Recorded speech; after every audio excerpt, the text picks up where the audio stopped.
Қайырлы күн достар. Бүгін сіздермен тапсырылып қойған отчет бойынша оны қалай жөндеу керек, яғни қалай дополнительный қосымша салық есептілігін қалай тапсыруға болатындығы туралы мәліметтерді қарастыратын боламыз. Кабинет налогоплательщика сайтына кіріп қойдым, және де бұл жерде бұл кісі жаңағыдай 2024 бірінші полугодие бойынша, болмаса екінші полугодие бойынша отчетін тапсырып қойған, және сол отчетты тапсыру кезінде бірнеше қателіктер кеткен.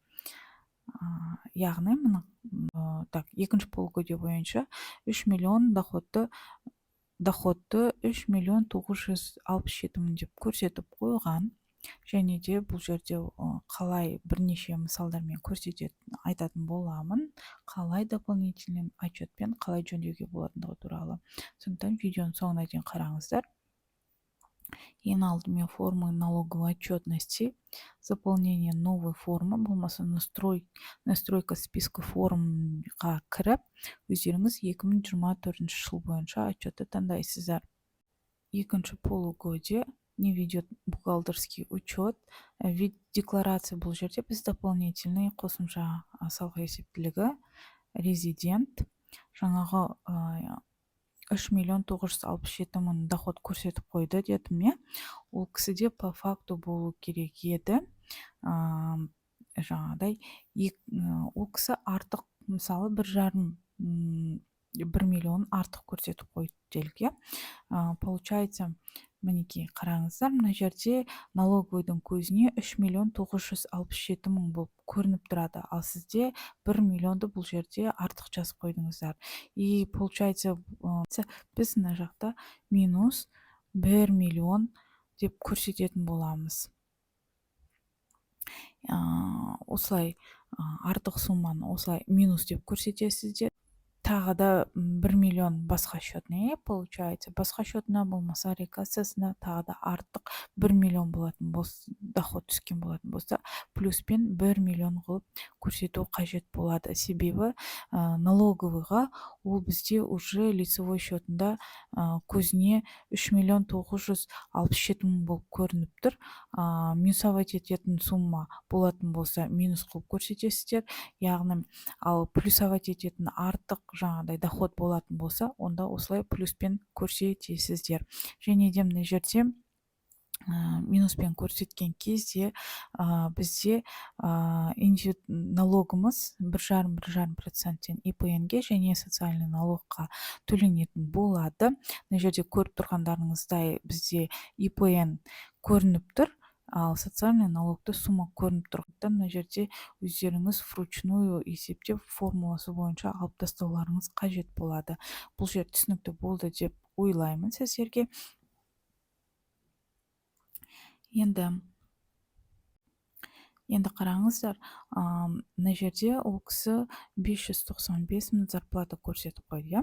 595 мың зарплата көрсетіп қойды, яғни ол кісі по факту төлеу керек еді жаңағыдай 85 мың теңгеден, социальное отчисление. Біз артық налоговойдың көзіне бұл уже 595 мың, яғни 20,825 теңге ол кісі социальное отчисление төлеп қойды деп уже көрініп тұрады лицевой счетына. Бізге мына жерде минусовать ету керек болады, барлық 6 ай бойынша. Яғни ол кісі 510 мың теңгені артық көрсетіп қойды. Сондықтан мына жерде 510 мың теңге деп барлық айға жазып шығатын боламыз.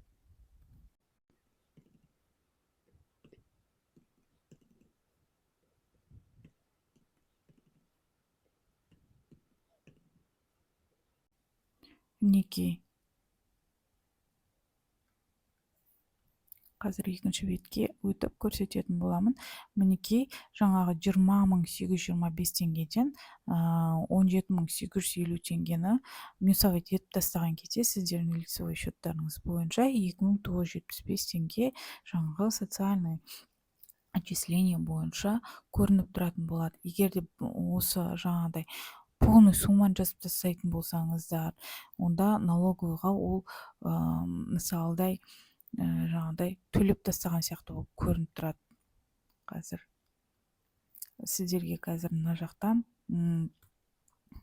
тағы да бір мысал келтіріп жіберейін минималды зарплата бойынша, иә.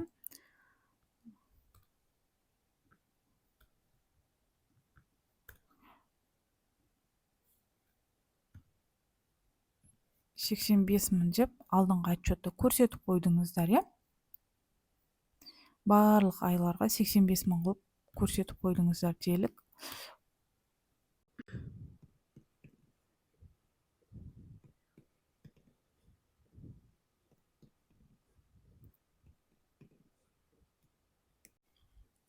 Осылай отчетта, очередной отчетыңызда сіз осылай жіберіп қойған болатын болсаңыз, жаңағыдай 85.000 қылып көрсетіп, иә. Ал сізде мысалы мына июль айында табыс болған жоқ. Сіз алдыңызда алдыңғы отчетта жаңағыдай көрсетіп қойдыңыз. Сіз дополнительный отчетпен жөндеген кезде алдына минус қойып жөндейтін боласыз. Сол кезде налоговойдың көзіне ол мына айларда мына кісіде табыс болмады, яғни лицевой счетқа отырған суммадан минусовать етіліп тастайтын болады. Сондықтан сізде мына соңғы 3 айда табыс болғандай көрсетіп тұратын болады. Минус пен плюстың айырмашылығын көрсететін болады.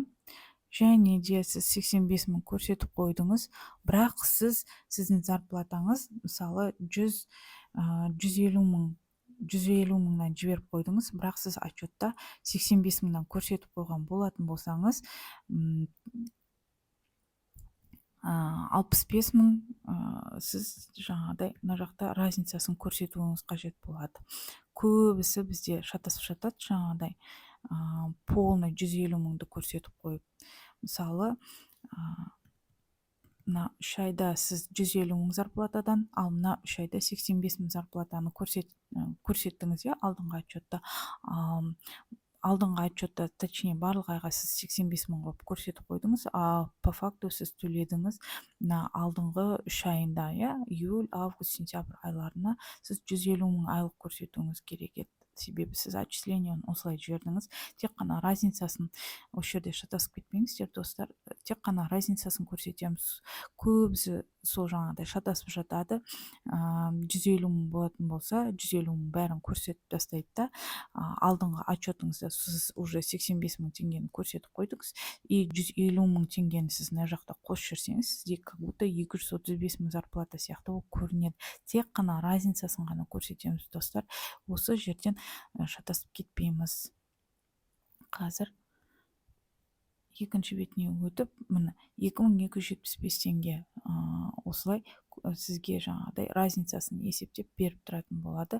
Плюс пен минустың осындай айырмашылығын ұмытып кетпеңіздер, достар, қателеспеңіздер. Жаңағыдай барлық суммасын көрсетпейміз налоговый, себебі олар алдыңғы отчет бойынша 85.000 уже зарплатадан жібергеніңізді көріп тұр, және оның сіз дополнительный отчетпен жөндеген кезде жаңағыдай разницасын либо минусовать етеміз, болмаса плюс қылып көрсететін боламыз.